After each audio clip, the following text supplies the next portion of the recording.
Así que hemos visto parte del contexto histórico y político en que Reinhold Niebuhr desarrolló su teología.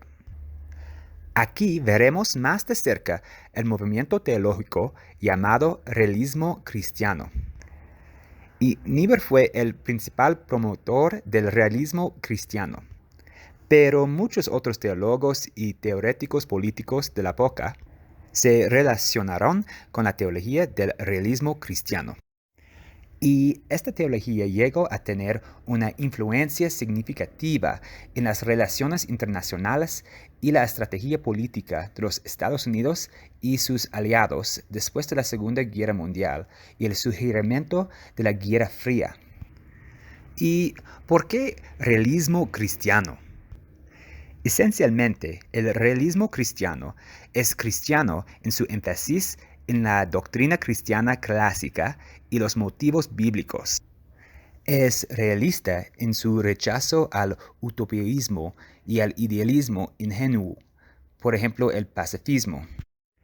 Entonces, el realismo cristiano es una forma de pensar sobre la política exterior, el derecho, la política y la sociedad, que es cristiana y realista en su orientación.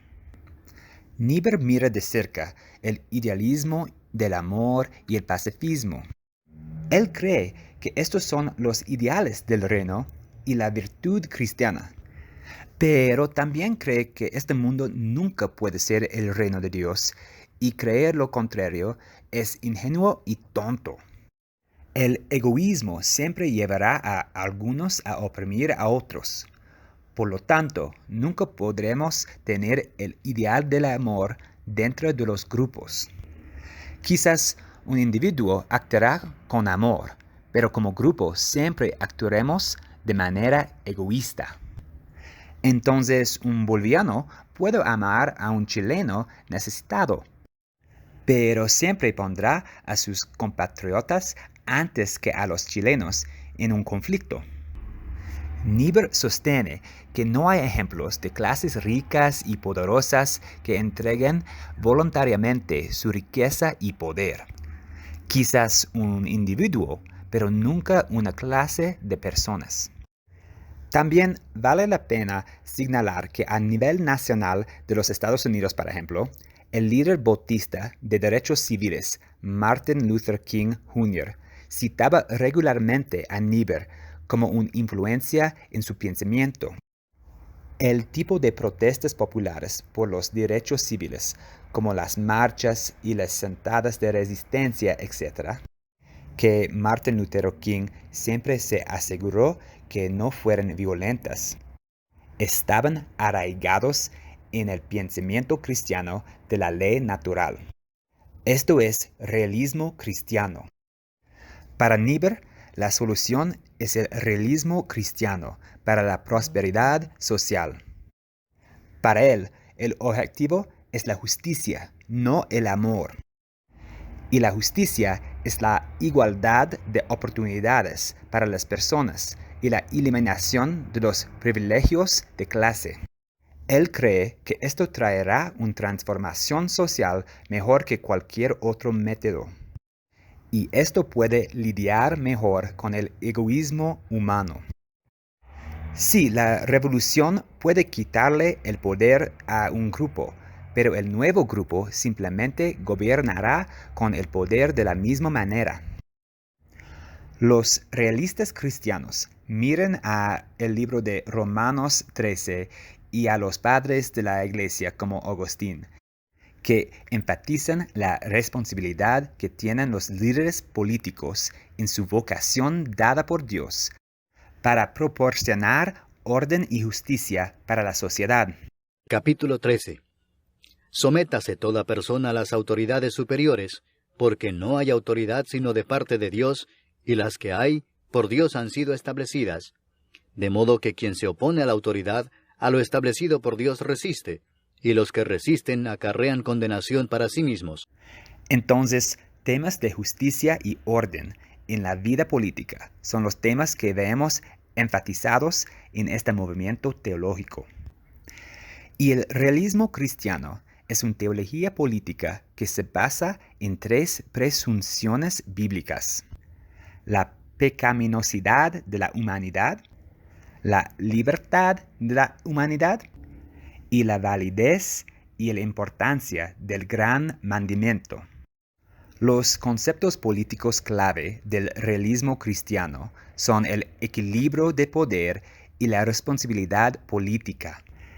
Niebuhr argumentó que el reino de Dios no se puede realizar en la tierra debido a las tendencias innatamente corruptadas de la sociedad, debido a las injusticias que surgen entre las personas. Debemos estar dispuestos a vivir sin el ideal del reino de los cielos en la tierra.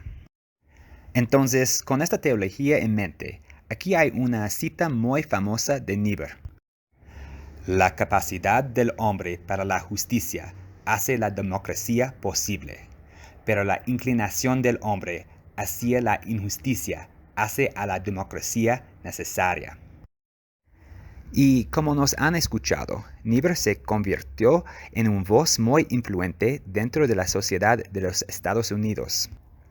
Pronto se unió a muchos de los teóricos de las relaciones internacionales de los Estados Unidos que proponían una doctrina de la contención. Esta política abogada por la contención geopolítica de la expansión comunista al nivel mundial, alineándose bien con la propia teoría política de Niebuhr. Así que, en parte, esta es la razón por la que vemos la guerra en Corea y Vietnam.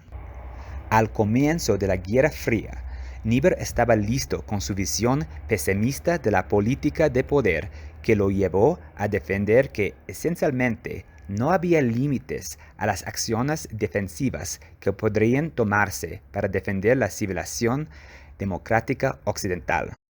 Argumentó que si las naciones poderosas estaban inclinadas a una hostilidad expansiva, entonces la política exterior debe responder de la misma manera.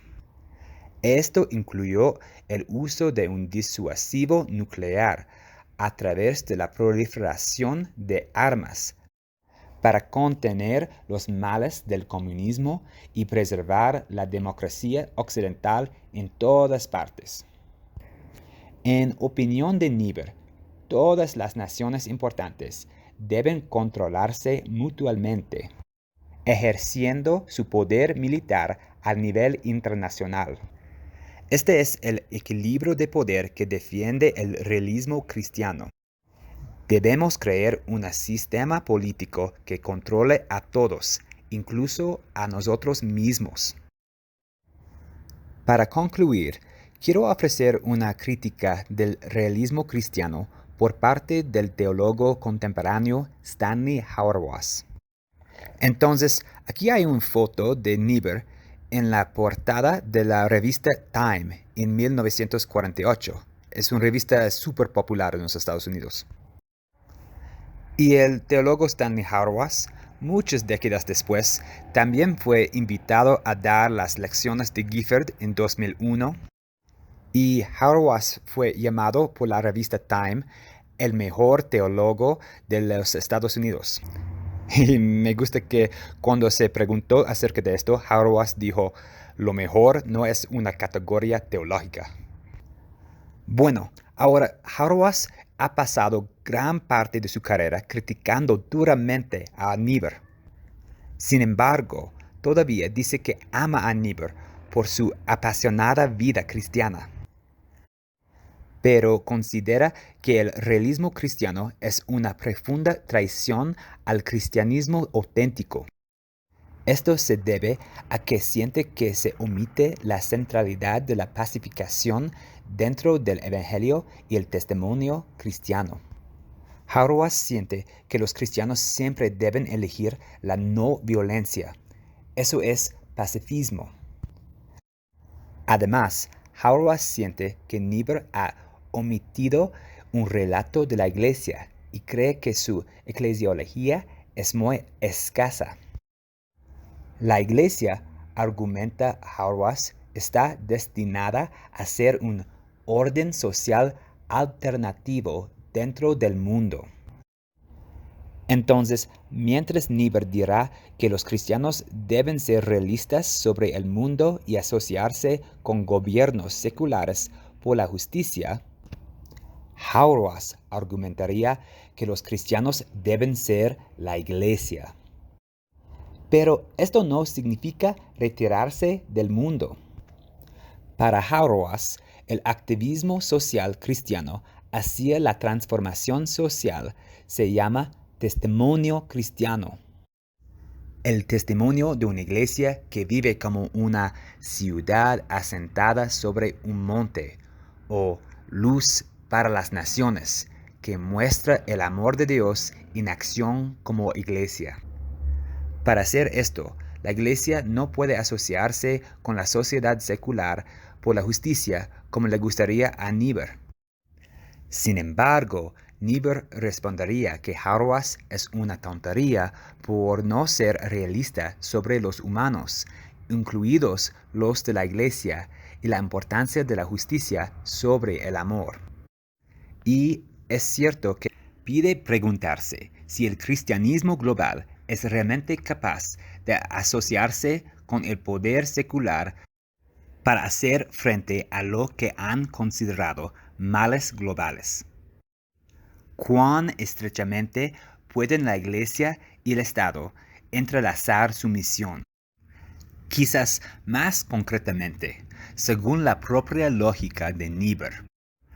¿Con qué éxito puede la naturaleza inherentemente pecaminosa de la humanidad lograr promover principios altruísticos mediante una confrontación militar y la amenaza de destrucción mutua asegurada?